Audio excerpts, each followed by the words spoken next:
biosynthesis of a couple of lipids today, namely triglycerols, fats, and then also some membrane lipids. Okay. So, however, what I told you last time was that the major product of the fatty acid synthase reaction is actually palmitic acid, so 16 carbon long saturated fatty acid. To a lesser extent, fatty acid synthase also produces myristic acid, so saturated fatty acid with 14 carbons, and we have 18 carbons also produced.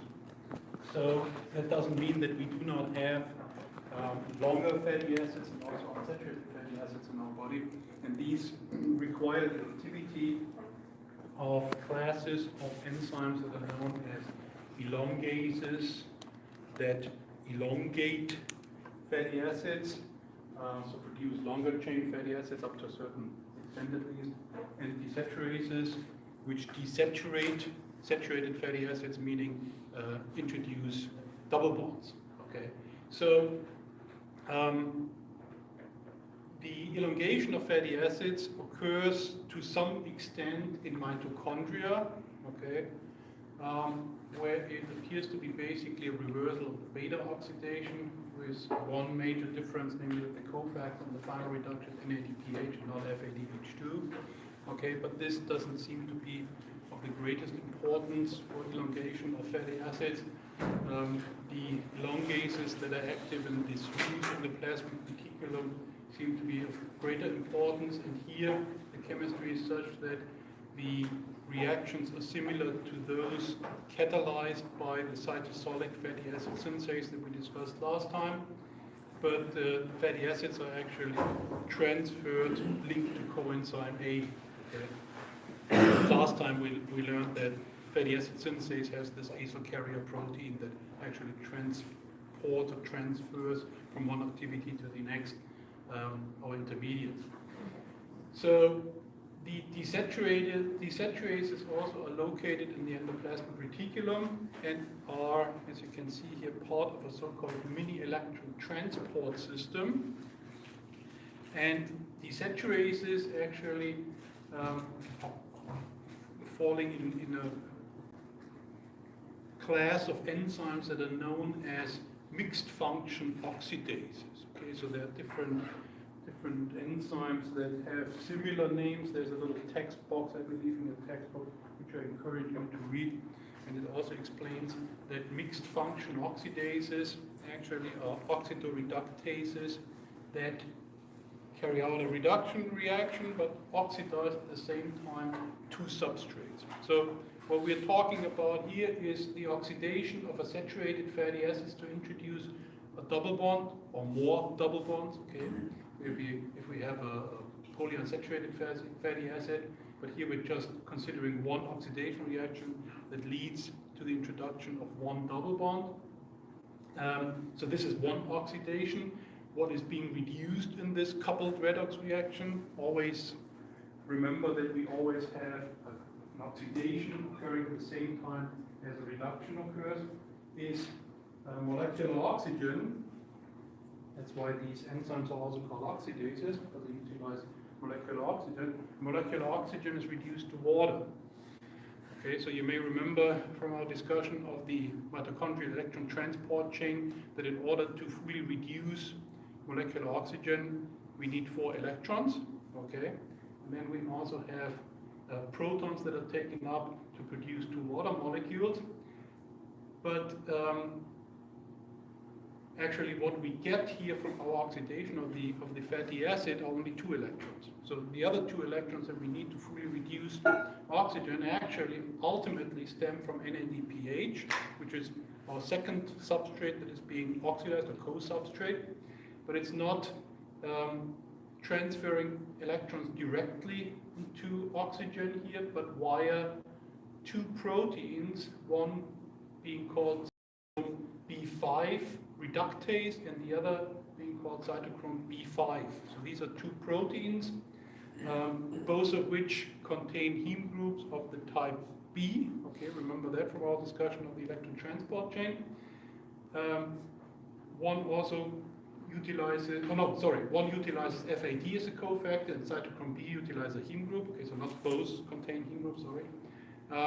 So the electrons here from NADPH are transferred to our FAD, similar to what we discussed for complex 1 in the electron transport chain, where we have FMN accepting electrons. Here it's an FAD in this reductase that accepts the electrons. Then they are transferred one electron at a time to these heme-containing cytochromes, and from there electrons are transferred to oxygen, which takes up a total of 4 electrons and protons to be reduced to water. Okay, so there are some limitations with respect, to what type of double bonds mammals can introduce into fatty acids. So, interesting enough, in animals we can only introduce delta 9, delta 6, delta 5, and delta 4 double bonds, where the carbons actually have to be at least 6 residues away from the end of the fatty acid chain, okay, which means that a fatty acid like linoleic acid that has 2 double bonds, one between carbons 9 and 10 and the other between carbons 12 and 13, cannot be synthesized by mammals. Okay, so for that reason, a fatty acid like linoleic acid has to be taken up with a diet and is called an essential fatty acid. And plants and microorganisms can actually do that. Oops. Okay, so let me see. There is an overview slide which I skipped, excuse me, which shows what type of fatty acids mammals like humans can actually produce and which ones not. Those shaded in red here are essential fatty acids. We see linoleic acid here, and we see also linolenic acid here, which has 3 double bonds. So all the others that are listed here, which are the result of elongation or desaturation reactions of both, actually can be produced by mammals, including arachidonic acid, which is 20 carbons long and has 4 double bonds, which is the precursor for eicosanoids, as I discussed in my overview of fatty acids or lipids. Okay, so how are triacylglycerols, so fats, storage fats, being synthesized? Just envision the structure, consider the structure of triacylglycerols. We have 3 fatty acids linked via ester bonds to a glycerol backbone. Okay, so what we need is a 3-carbon long backbone, and this can either stem from dihydroxyacetone phosphate or a phosphorylated glycerol that results from the phosphorylation of a glycerol, which can then also be interconverted to each other. At least the dihydroxyacetone phosphate can be converted to glycerol phosphate, and then we have to attach to a glycerol backbone with the help of so-called transferases, acyl transferases, fatty acids. Okay, and these fatty acids actually are brought in linked to coenzyme A, and we produce a phosphatidic acid which still has the phosphate link to carbon number 3, and we have to cleave this off with a phosphatase and then just attach another fatty acid from an acyl CoA to produce the triacylglycerol. So this is triacylglycerol synthesis in a nutshell, and that's actually how I look at it, because if you look at these pathways here in more detail, that's exactly what's happening. Okay, so we have dihydroxyacetone phosphate, which we can first link to a fatty acid in carbon number 1 to produce a monoacylated dihydroxyacetone phosphate. Then we can add another one, or we can at this point actually convert it into the reduced form, where we reduce the ketone at carbon number 2 into a hydroxyl group, or we could do this reduction first to produce glycerol 3-phosphate from dihydroxyacetone phosphate, and then attach a fatty acid, and then we attach another fatty acid with a transferase, cleave off with a phosphatase the phosphate, and then attach another fatty acid. So it's actually very straightforward. There are a few side tours or side tracks here. So these phosphatidic acids here, these molecules can also be utilized for the synthesis of phospholipids, and we'll see this in a moment. Then such partially acylated 3-carbon structures like a 2-monoacyl glycerol can also result from degradation of dietary lipids. Okay, and then we attach another fatty acid to get to this stage here, diacylglycerol, where we still have to add the third fatty acid. But in principle, it's just, okay, 3-carbon compound, transfer a couple of fatty acid residues. If you need to, usually do at one point, cleave off the phosphate and attach another one. Okay, so our glycerophospholipids, which we find in membranes, contain a polar head group.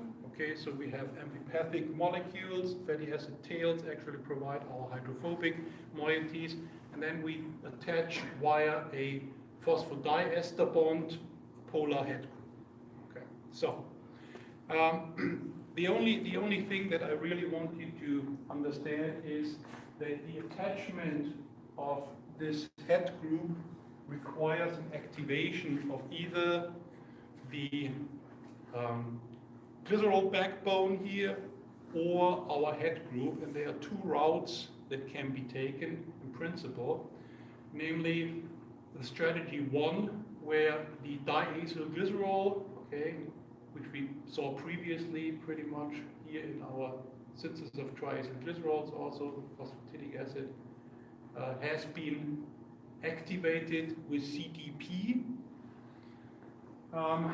And then we attach a polar head group with a nucleophilic attack of this phosphate here to form something like glycerophospholipid, or a glycerophospholipid. And then the other strategy is that we activate with a CDP the polar head group and then have the nucleophilic attack occur via this hydroxyl oxygen of our glycerol backbone. Okay, so one of these two components that we want to fuse, that we want to conjugate to each other, has to be activated with a CDP. And then when we have this nucleophilic attack occur to form our conjugated product, CMP is being cleaved off.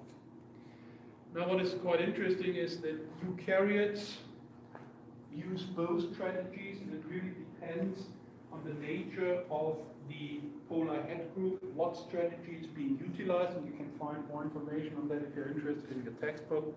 I don't require that.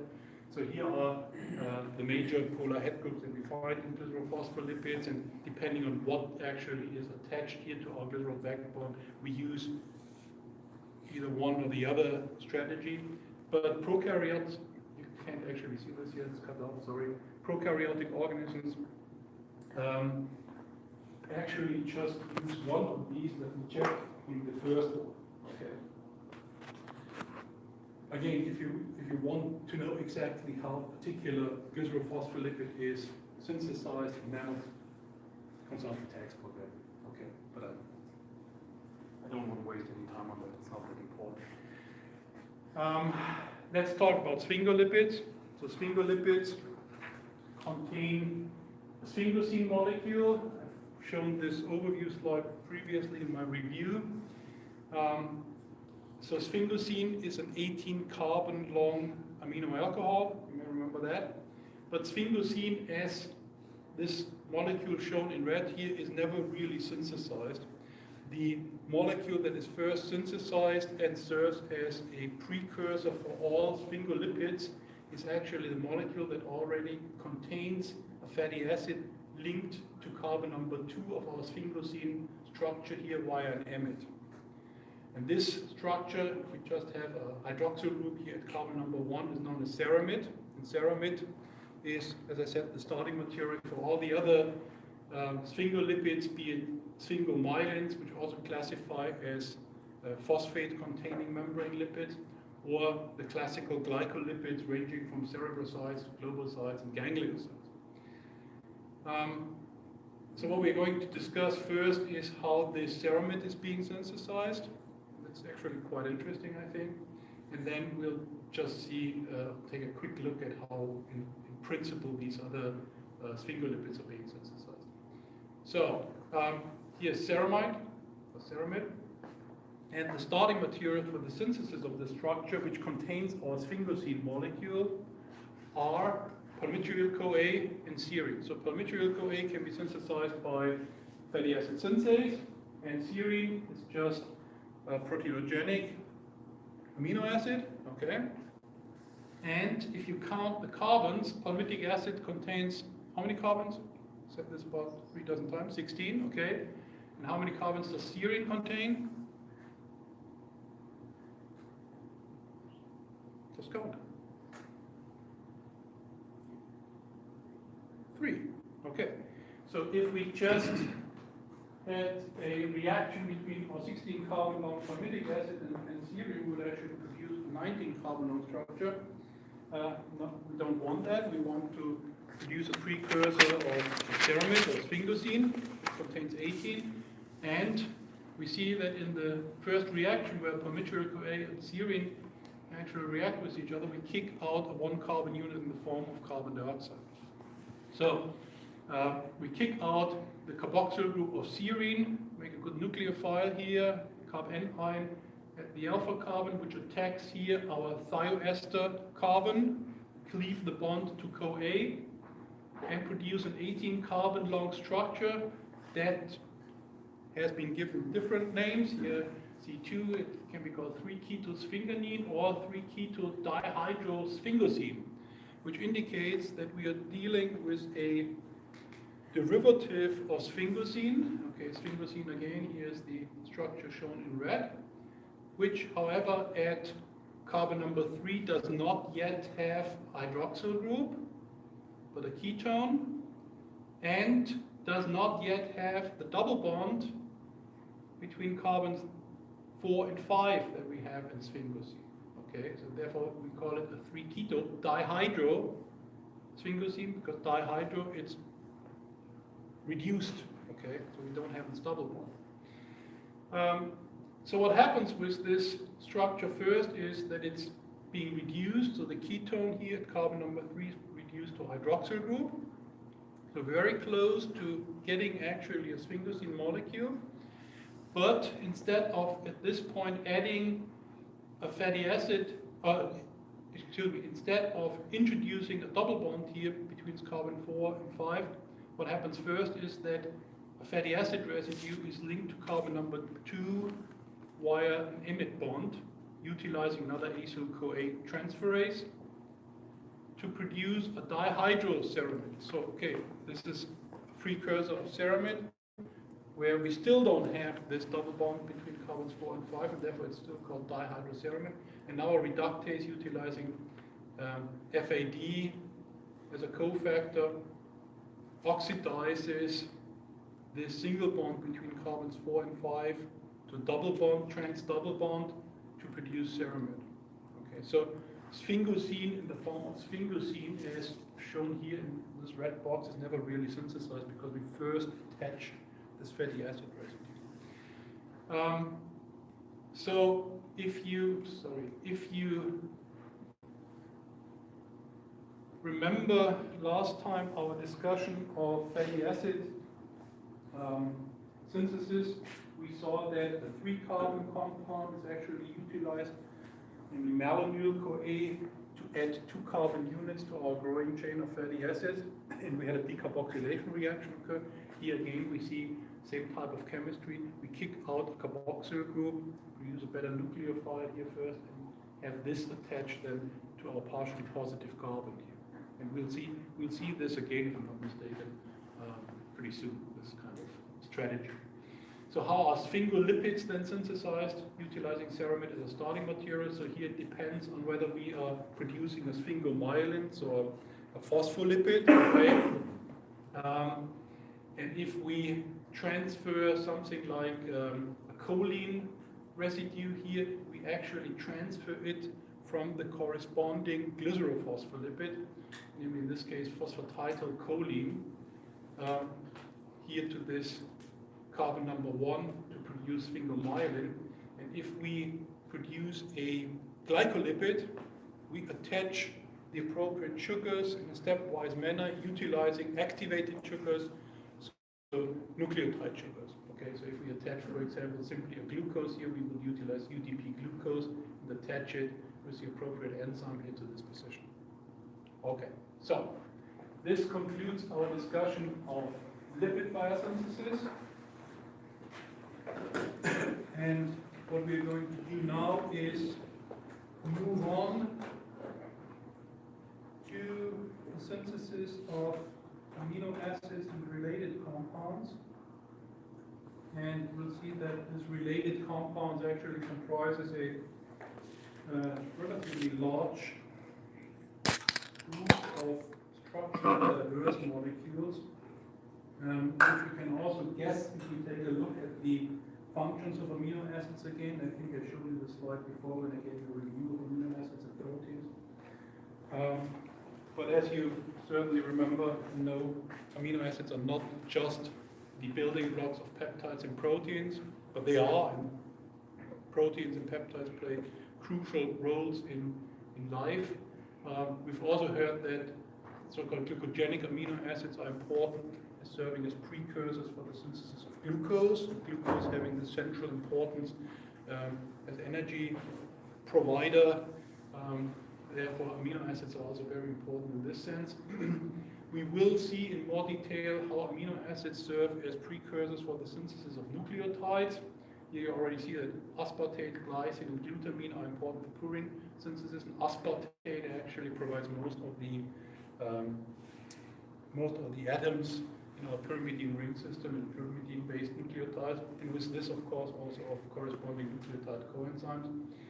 I mentioned several times that the direct precursors for heme synthesis are succinyl-CoA and the amino acid glycine, and we'll see this also.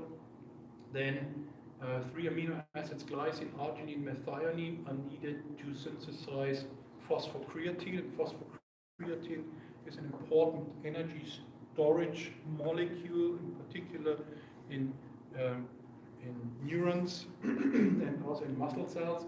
Excuse me.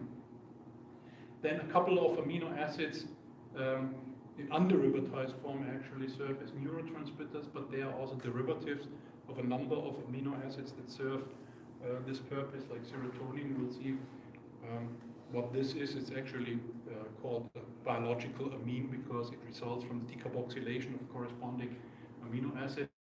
Then there are a number of hormones like epinephrine, norepinephrine that are based on amino acids. The small molecule nitric oxide actually results from enzymatic degradation of arginine. And then the most important cytosolic redox system actually in cells, glutathione, is also a tripeptide. So there are many roles, and there are certainly more actually. There's not an all-inclusive list here that amino acids have. And I want to remind you that ultimately all the nitrogen that we find in amino acids comes from atmospheric nitrogen. I showed you this slide earlier this semester when we talked about general principles of metabolism, and we saw that there are just a relatively small number of organisms that can utilize directly atmospheric nitrogen and fix it and produce ammonia, and then ammonia or nitrates and nitrites, which can be produced by nitrifying bacteria, can be taken up by plants, and plants are able to incorporate this nitrogen into amino acids, in particular glutamine. We'll see that glutamine and glutamate play a very important role for feeding the pool of nitrogen-containing molecules, biomolecules. And animals actually have to take up amino acids with their diet to feed this pool. Okay. So, as I just said, ammonia is incorporated into biomolecules by producing glutamine, okay, from glutamate, and we have previously seen this reaction catalyzed by glutamine synthetase in a different context. And I pointed out at the time when we talked about degradation of proteins and amino acids that we would see this reaction again.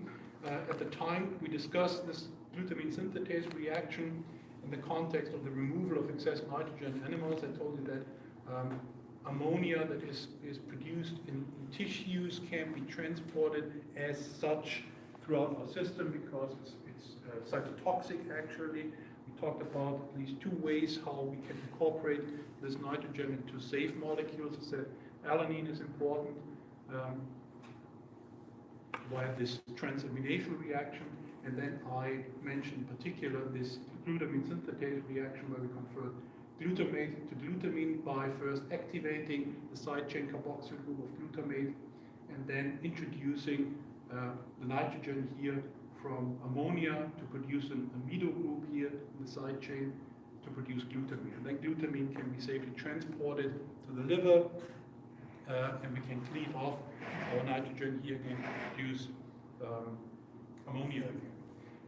Now we are looking at this reaction in different context, namely for the assimilation of ammonia, and this can be catalyzed in plants and bacteria, but not in animals. Okay.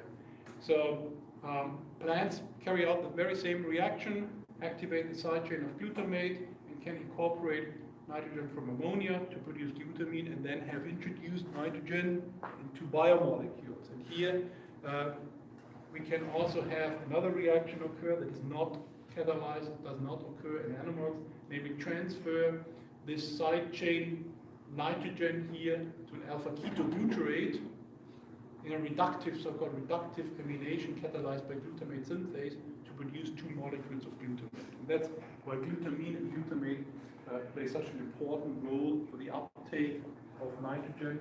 And then we will see, and we've already talked about a number of reactions, how the nitrogen in glutamate, so the alpha amine in glutamate, can be utilized, transamination reactions. Okay, we've talked about the utilization of the alpha amine of aspartate. Talked about this in the context of the urea cycle. And now we will see a couple more reactions actually that can be utilized to incorporate nitrogen into biomolecules. And there are just a couple of reactions that are utilized for this. So I have added here the reactions that we have already touched upon in different contexts that are utilized, can be utilized in animals for the formation of glutamate. So I just mentioned transamination reactions, so alpha ketoglutarate, it participates as the acceptor of amino groups from other amino acids, produces glutamate. We've already also talked about the so-called glutamate dehydrogenase reaction.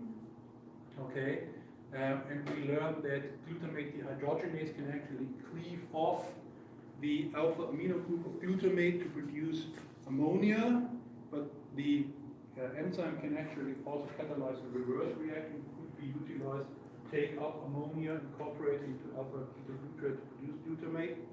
And then we've talked about the glutaminase reaction, where the side chain amino nitrogen of glutamine is cleaved off to produce glutamate. So there are also a number of reactions that we've already discussed that can produce glutamate in animals.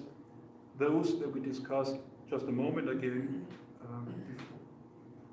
before these two here, particularly the glutamate synthase reaction, does not occur in animals. Okay.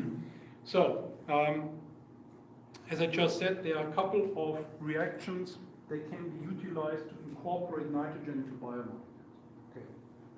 We've talked about the transamination reaction. We talked about the glutamate dehydrogenase reaction. We talked about the reaction in urea cycle where aspartate is being utilized, okay, to produce argininosuccinate. We will see similar reactions again when we talk about nucleotide synthesis, where the alpha amine of aspartate is utilized to incorporate a nitrogen, so that's another important strategy. And then we can utilize also in a number of reactions the side chain amino nitrogen from glutamine. So this is somewhat analogous, I would say, to the aminotransferase reactions that we discussed, where, for example, amino group from amino acid to be degraded was transferred to alpha-ketoglutarate to produce glutamate. In aminotransferase reactions, it's actually the side chain nitrogen that is used from glutamine to incorporate into appropriate acceptor molecules that either contain appropriate alcohol or, I guess, more often carbonyl functionality. And these aminotransferases have at least two domains that are important here for catalyzing this transfer of nitrogen. One is a glutamine binding domain here, and the other is the domain that accepts actually the amino group acceptor molecule. The mechanism of this transfer is quite interesting because the glutamine binding domain contains a cysteine residue where the sulfhydryl group from cysteine attacks actually our glutamine, and it attacks the amino group in the side chain to form a thioester bond here with the side chain carboxyl group. If we cleave this off, when we cleave it off, I should say, we actually release glutamate. But this formation of the thioester bond in the side chain here releases ammonia. And supposedly this ammonia is actually present as ammonia, at least for a fraction of a moment, and is then transferred to the acceptor molecule, again, either a hydroxyl-containing compound or appropriate carbonyl-containing compound, to form an amino group or an imino group. Okay. So, quite straightforward, interesting. We form this thioester bond and release, supposedly, ammonia as ammonia. We'll see a number of reactions, I believe, where we have these aminotransferase reactions. I mentioned a couple of times that there are a number of ways how you can classify amino acids. I introduced or reminded you of a couple of terms that can be used in the context of amino acids. We talked about proteinogenic and non-proteinogenic amino acids. We talked about, what did we talk about? Standard or non-standard amino acids, or natural, non-natural amino acids. And I said, okay, another classification that will be important when we talk about the biosynthesis of amino acids is essential versus non-essential amino acids, which just describes which amino acids a particular organism can synthesize from scratch, which would be the non-essential ones, and which ones an organism can actually synthesize from other starting materials. And these have to be taken up with a diet and the others. So if we look at humans, out of the 20 standard amino acids, we can say, and this already is an oversimplification, that 10 can be considered to be essential amino acids, meaning they have to be taken up with a diet, compared to the 10 non-essential ones, which we can synthesize from scratch. And they said that this is an oversimplification because, at least for two, I would say it's a matter of opinion whether you classify them as being essential or non-essential. We see here marked with an asterisk arginine, and arginine can actually be synthesized in the urea cycle, as we learned previously, okay? But most of it actually is utilized to produce ornithine by cleaving off urea. So we don't necessarily have arginine as an end product. As we get older, we produce so much arginine in the urea cycle that some of this arginine can be utilized for other biosynthetic reactions. And in adults, arginine is typically not considered to be an essential amino acid, but in children, actually, it is. But again, it's a matter of definition, a matter of taste, how we want to look at it. Similarly, also, we see that tyrosine here is listed as a non-essential amino acid, and that's what it's usually considered to be in humans. But some people actually make the point that, yeah, actually actually, in order to produce tyrosine, you have to have phenylalanine, and then you hydroxylate it to tyrosine. So strictly speaking, you can't really synthesize it from scratch. Okay, but it really depends on how you define essential versus non-essential. But usually it's considered to be a non-essential amino acid.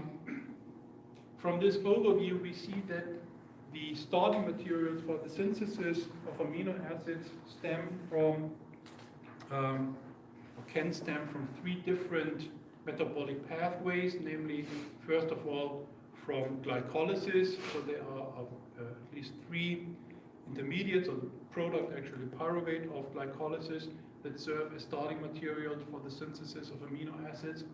Then we have alpha-ketoglutarate and oxaloacetate that start as precursors for a couple of amino acids. And then ribose 5-phosphate and erythrose 4-phosphate, which are both intermediates of the pentose phosphate pathway, also are important for the synthesis of a few amino acids, namely histidine, the 3 classical aromatic amino acids. So based on the precursor molecules that are utilized for the synthesis of these amino acids, we can classify them and group them. And you see here the different types of families, which just describe what amino acids actually result from a particular precursor. There are the aromatic amino acids that actually require phosphoenolpyruvate and erythrose 4-phosphate, and then we have, for example, histidine that requires ribose 5-phosphate just as one, and so on. So again, here you see a couple of footnotes here. We already heard that arginine is considered to be essential in young animals, also young humans, okay? Then we see the essential amino acids listed here. And then, okay, tyrosine is actually singled out by saying, okay, it's derived from phenylalanine in mammals. Okay, so they don't say, is it essential or is it non-essential? What we are going to focus on in this class primarily is the synthesis of the non-essential amino acids, so those that we can synthesize utilizing appropriate precursor molecules. I will only discuss the synthesis of one essential amino acid in humans again. Okay? Always depends on the organism that you're considering. And I do this because I find this synthesis of arginine particularly interesting. The syntheses of other essential amino acids can be quite cumbersome. Okay, it's quite lengthy in some cases. I encourage you to just open your textbook and check, for example, the biosynthesis of branched chain amino acids, and then you'll understand what I'm talking about. What you also have to understand is that there are often differences if we compare different organisms, how they synthesize particular amino acids. So animals may synthesize this way, microorganisms may synthesize a particular amino acid and take a different route. Okay, so if you wanted to give a complete overview of the synthesis of amino acids, at least a standard amino acid, it can be quite lengthy. So we'll stick to a quick discussion of the non-essential amino acids, and we'll start with the so-called alpha-ketoglutarate family. And here, a number of things are actually quite straightforward, so we won't go into any detail. We already talked about, and I did just a moment ago again, the reactions that can produce glutamate. I mentioned the glutamate dehydrogenase reaction. We talked about transamination reaction, and strictly speaking, glutamate can also result from this glutaminase reaction where we cleave off the side chain nitrogen from glutamine. And then we saw that glutamine synthetase can be utilized to convert glutamate to glutamine, excuse me. This can also occur in animals, okay? This is the reaction that we can't utilize to assimilate ammonia or assimilate nitrogen, but we can certainly convert glutamate into glutamine. So let's focus here on the synthesis of proline and arginine, and we see that both of these compounds are derived from glutamate. Okay, and here I wanted to see that from a structural point of view, this is actually quite interesting because one, proline, is a cyclic structure, and the other one, arginine, actually isn't. Okay, and both are the result of derivatizing glutamic acid or glutamate. Actually, here it's ionized, so it should be called glutamate. So there must be some differences in these pathways. Now, what we're going to do first is take a look at the synthesis of proline, which is quite straightforward, and then we'll take a look at the synthesis of arginine and compare these two and see where the differences lie. The conversion of glutamate to proline is quite straightforward because it requires a conversion of the side chain carboxyl group of glutamate into an aldehyde. Okay, and then we have a spontaneous non-enzymatic shift base formation because the alpha amine of glutamate actually, or the aldehyde form now, glutamate semi-aldehyde, attacks spontaneously the side chain aldehyde to form a shift base, and then we just have to reduce the shift base. Okay. So how do we convert this carboxyl group into an aldehyde? It requires actually a kinase that utilizes ATP to activate here our side chain carboxyl group from a glutamate phosphate, which is then reduced, and we get this aldehyde. So from a chemical point of view, it's actually a classical approach that was later used by organic synthetic chemists to produce heterocycles.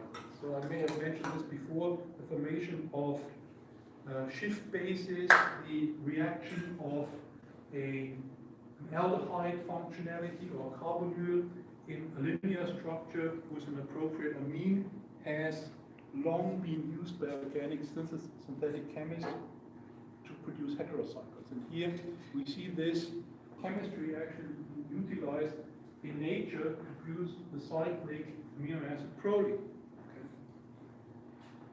What is interesting now, if we compare this pathway here that leads from glutamate to proline with the corresponding reactions that lead to the formation of arginine, we'll see that we also have some of these steps actually shared, namely the formation of an aldehyde, okay, the activation of the carboxyl group to form a phosphate and the formation of an aldehyde. But instead of having this non-enzymatic spontaneous cyclization, we convert the aldehyde into an amine and so on. How can we do that? Okay. How can we actually avoid the spontaneous cyclization reaction here between the alpha amine and the aldehyde that we have introduced in the side chain? It's quite simple. We introduce a protecting group. Okay. In organic chemistry, this is widely used whenever you work with molecules that have more than one functional group and you want to avoid or prevent other functional groups from prematurely reacting with something else that you have in your reaction mixture. You use protecting groups that later you can cleave off. Here we have a nice example where nature utilizes an acetyl group as a protecting group to protect the alpha amine here in the very first step here that leads ultimately to the synthesis of arginine. So what happens is glutamate is converted into N-acetylglutamate. That's a reaction that we actually discussed previously. Do you remember what the context was?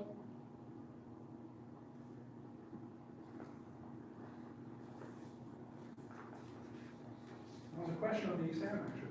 Dealt with this also. Why this is the division of carbonyl phosphate. Carbonyl phosphate synthase 1. Exactly. Thank you very much. So this is of course important for regulation of the urea cycle. Okay.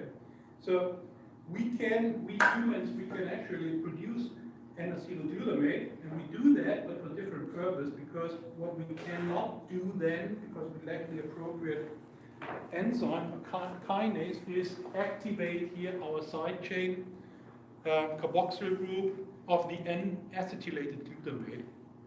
So this occurs in other organisms, not in mammals. But those organisms that can do that then convert the activated carboxyl group here via reduction to an aldehyde, and then have an aminotransferase reaction to exchange this aldehyde functionality into a amino group to produce an N-acetylated ornithine. Okay, so this is just ornithine that has an acetyl group at the alpha amino group. The acetyl group in form of acetic acid is cleaved off then, and we produce ornithine. Ornithine, as you know, is a precursor of the, an intermediate, I should say, of the urea cycle, and then we can utilize the steps of the urea cycle to convert ornithine into arginine. In mammals, this ornithine, or ornithine in general, not this ornithine because we can't produce this, but ornithine can also be utilized to produce proline, and the chemistry is similar to what we previously saw for the proline production, but now we utilize ornithine. We have actually an exchange of the amine here to produce an aldehyde, utilizing an aminotransferase, and then we have a cyclization, again spontaneous cyclization here to produce a shift base, and this can be converted into proline. Okay, so let's move on to the next family, and this family comprises 3 amino acids, namely serine, glycine, and cysteine, and they are all derivatives of 3-phosphoglycerol. And what we're going to discuss in a little bit more detail first is the conversion of 3-phosphoglycerate into serine. And what I always like to do at this point is let you guys come up with a reaction that would easily convert 3-phosphoglycerate into serine. So 3-phosphoglycerate we know from the glycolytic pathway. So what does 3-phosphoglycerate look like?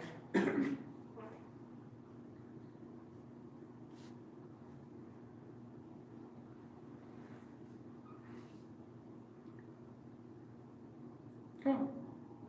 3-phosphoglycerate. What does the name tell us?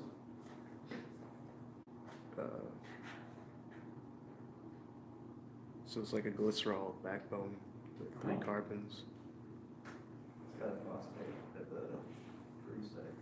Okay, I need one volunteer who's willing to sketch a structure with the input of his or her classmates. You can do that. Okay, thank you. Use the blackboard. Okay, so we have glycerol backbone. Okay, so we have derivative of glycerol, as the name glycerate implies, and we have a phosphate at carbon number 3. So that's okay. So what do we have at carbon number 3? Phosphate.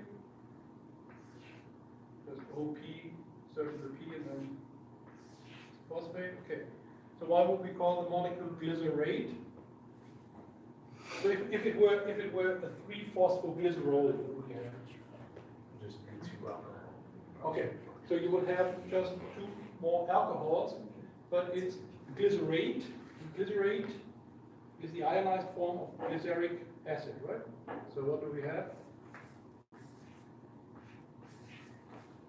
Oh, this is a minus or Minus. a minus? Okay. Okay. So, but we still have what at carbon number 2 because it's a derivative of glycerol. Okay, and then we need 2 more hydrogens at carbon number 3. So this is 3-phosphoglycerate. Okay, and we want to convert it to serine. Do you know what serine looks like? Just draw the structure of serine maybe somewhere here. And you can help him.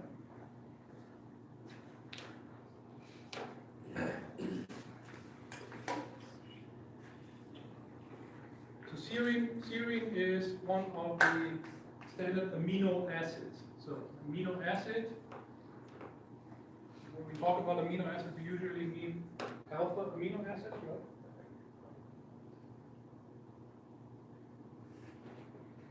To make it easier for us. Relate your structure of serine here to the structure of your 3-phosphoglycerate. Now we want to convert this into serine. You want to produce an amino acid. What would you keep? What would you keep? So you keep the carboxyl gas. Okay. So if you keep the carboxyl group, and you want to produce an alpha amino acid, what would be an alpha carbon? Is this going to be your alpha carbon? Are you asking me or are you telling me? Tell him. Okay, good. I like that. Yes, this would be my alpha carbon, but it's not, it's an alpha, you could call it alpha hydroxy acid maybe? We don't want alpha hydroxy acid, we want alpha amino acid. So what do we have to do? Introduce it later. Instead of? Instead of a hydroxy group. Okay, so let's draw this part of the molecule so far. So we have this carboxyl group, draw the carboxyl group, draw your alpha carbon. And now with an amine. Where would you put the amine if it's a standard amino acid? It's not a trick question. It's a very valid question.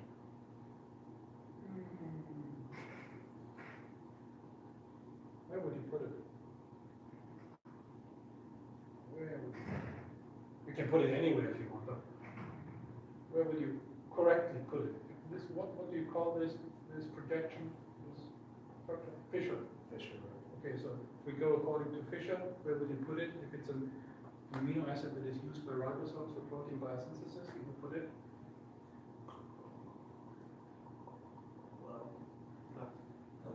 left. Because it's an L amino acid. Okay. And just use NH3 plus. Remove this bond because we don't show it. NH3 plus. Okay, so this is a protonated amine. Okay, so then you can add a hydrogen here. We need a hydrogen. Okay, and then. Okay, so serine. What do we have in serine? You have alcohol. Directly? No.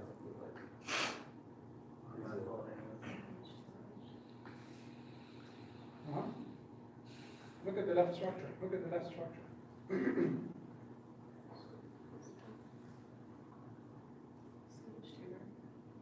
So CH2 group here, and then replace the phosphate with an alcohol. Yeah.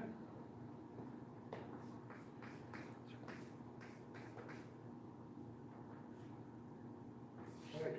Okay. So this is what we want to do. We want to convert the left structure to the right structure. Right? Okay, so what do we have to do to achieve that? Come up with some strategies.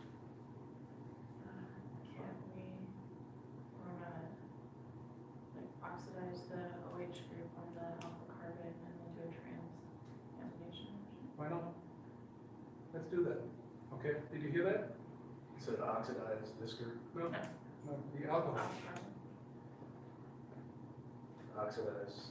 The alpha carbon hydroxyl oxygen to a carbon group. Okay. Okay, how would you do that? Well, what do you need? It's an oxidation, so what do NADP, NAD P plus. P plus. Actually, this is one of the reactions where you use NAD plus, but if you had asked me, and often enough when I don't remember that it's NAD plus, I would say NADP plus, but it's actually NAD plus that is utilized, but they are analogous. Okay, so we use dehydrogenase that utilizes an appropriate cofactor, be it NAD plus or NADP plus, to oxidize it to carbon. Can you do that real quick? Just erase the hydroxyl group and just the double bond, and erase the hydrogen. And then what did you suggest? Transamination. A transamination. What would the transamination do? It would convert this carbonyl into this. Where could the amine come from? From glutamate. Okay, why not? So just convert this into the L amino acid. Hydrogen. And what do we have to do next? Cleave. How do we cleave that? How do we cleave off phosphate? With a phosphatase. So just use a phosphatase, or your hand in this case. Just okay. Oh, exactly. OH. Okay, that's it. Okay, does this sound reasonable? Okay, let's check. Thank you very much. Sam, right? T. Okay.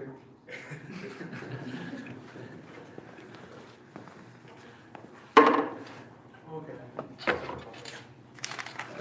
Okay.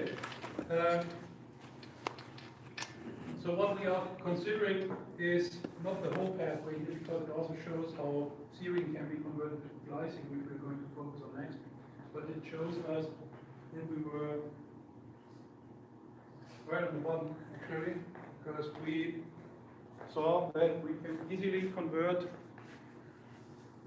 the hydroxyl group into a carbonyl utilizing a dehydrogenase.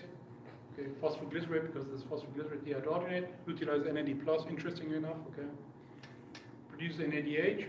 We have our pyruvate derivative, realizes this is pyruvate derivative actually.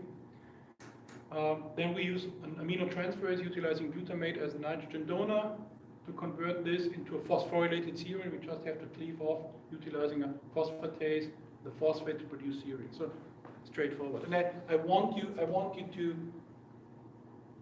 to look at pathways like that and try to understand the underlying chemistry, because you have all the tools that you need to understand it. Okay, just don't be surprised. Oh, I have to. It's something completely new. No, this is straightforward stuff. We have discussed all the underlying reactions already in different contexts. Okay, so what we see also here is that serine can be converted to glycine. So you could say, sorry, this is cut off again, but it's just a hydrogen, okay? So this is, it doesn't look like a lot here, this conversion of serine into glycine. We just have to remove this hydroxymethyl group here. But what this requires actually is an enzyme transferase that contains actually two cofactors, pyridoxal phosphate, PLP. The role of these pyridoxal phosphate containing enzymes that we are going to discuss from now on is a little different from the transaminations that we discussed previously. It's more to form transient covalent intermediates with a substrate to hold it in place. And then in most cases we require another cofactor actually to do the chemistry. And this other cofactor here is quite interesting. It's here just shown as H4-folate, which stands for tetrahydrofolate. And this tetrahydrofolate, as we'll see in a moment, is a rather versatile cofactor that can be utilized by a number of different enzymes that participate in one carbon transfer reactions. So structures that contain one carbon, okay, and this one carbon unit is then taken from one source and transferred to an appropriate acceptor model.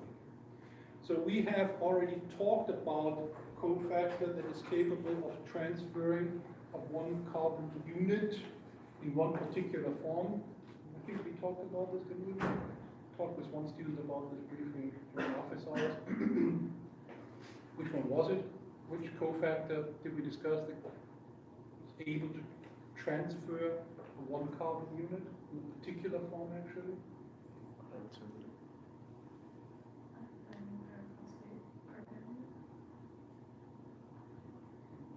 Biotin containing carboxylases. Okay, so in carboxylases, biotin actually transfers a carboxyl group to carboxylate substrates, okay, and the one carbon unit comes in one particular form, namely as a carboxyl group, okay? So this was the first, and if I'm not mistaken, the only one carbon transfer cofactor, so to say, to create a new word that we've discussed so far.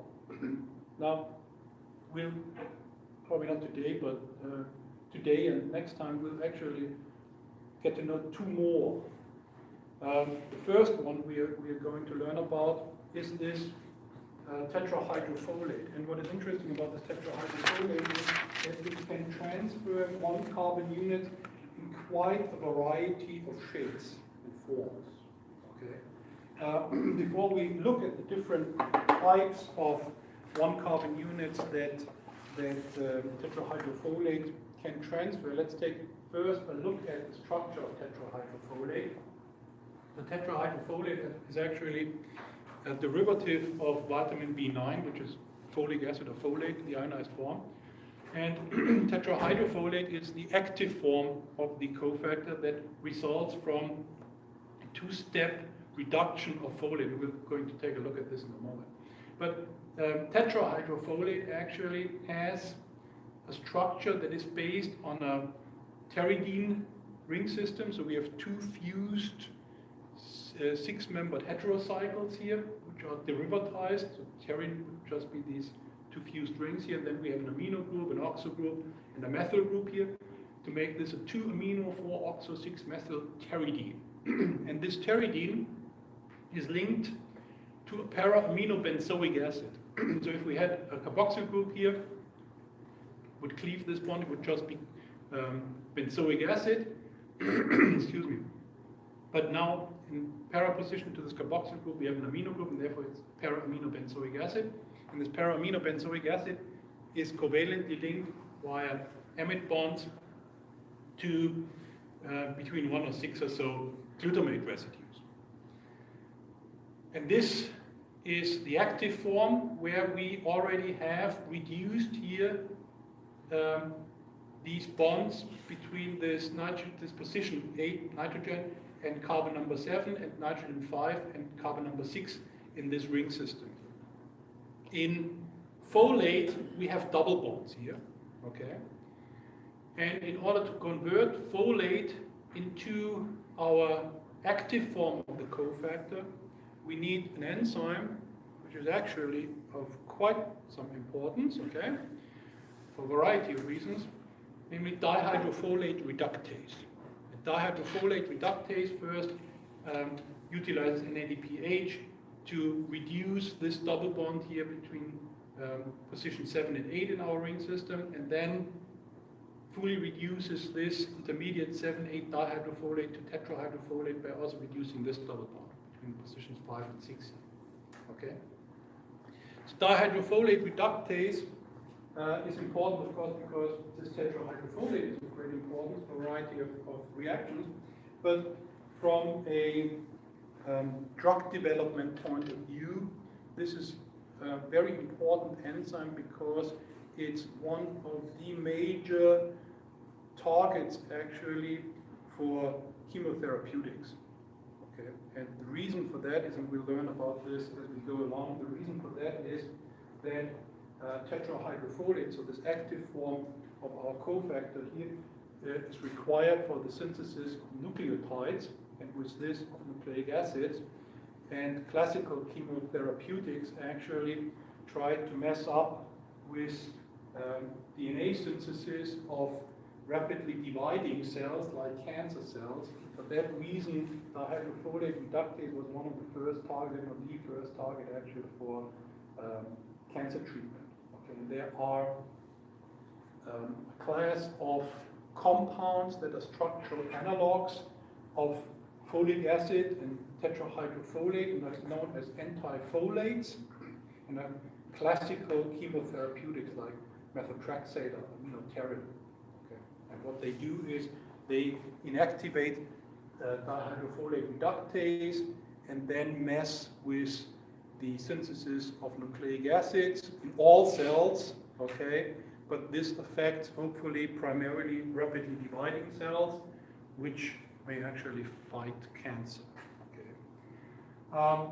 So now that we have an understanding of the structure of tetrahydrofolate, let's take a look at the one carbon pool of tetrahydrofolate derivatives, and we'll see that one carbon units are bound either to this nitrogen number 5 or nitrogen number 10 or both nitrogen simultaneously.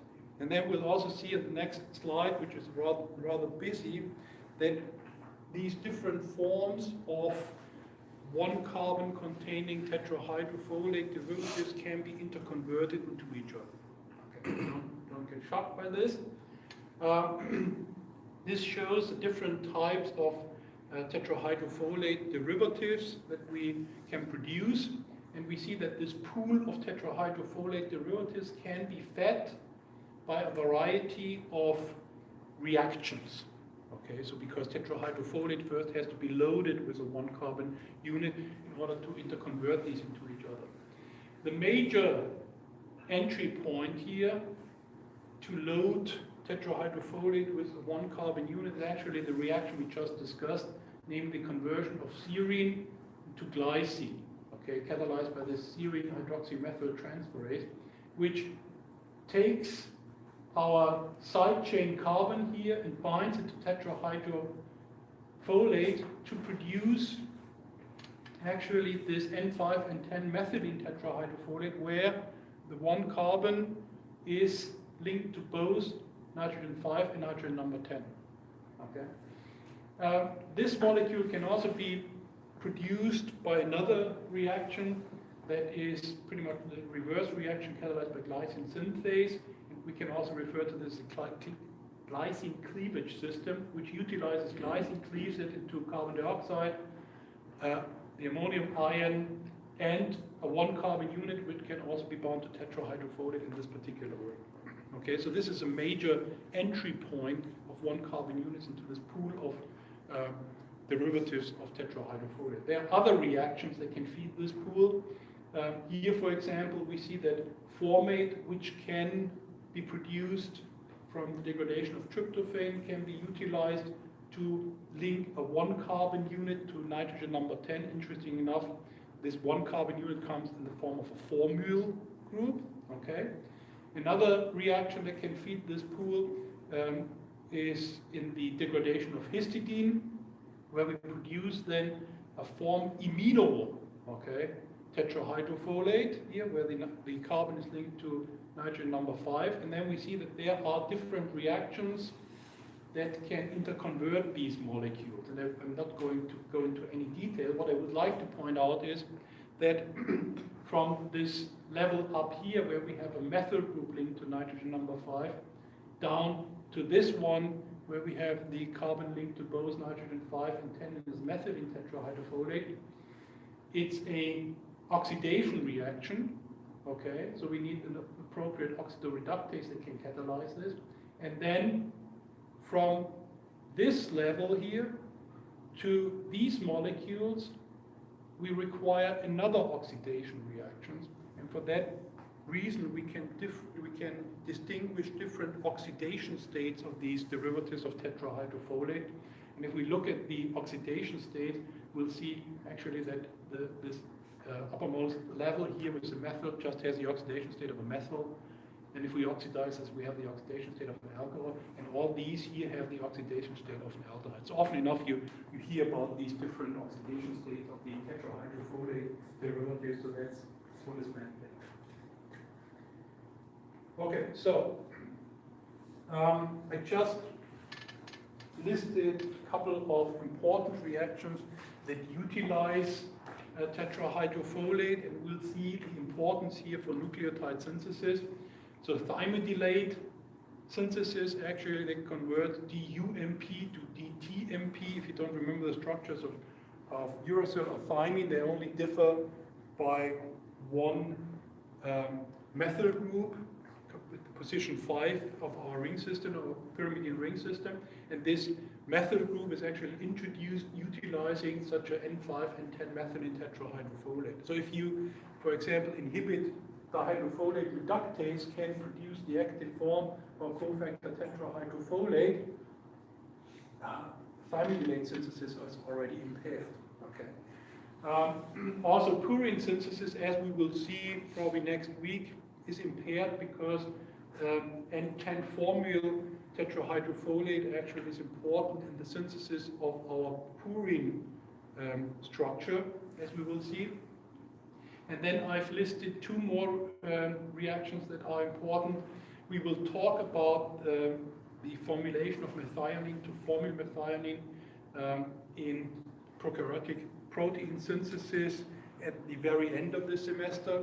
So if you look at the proteins that are synthesized in bacteria and prokaryotic systems, the first amino acid that is utilized for the synthesis of peptides of proteins is always a formulated methionine. Okay, and this formyl group that is linked to methionine, actually when it's still bound to its tRNA, actually stems from tetrahydrofolate. And then we'll see right now that tetrahydrofolate is also important for the synthesis of methionine from a precursor molecule, homocysteine. Okay, so you know what? I would suggest we talk about this next time, because we will learn about another program. This will probably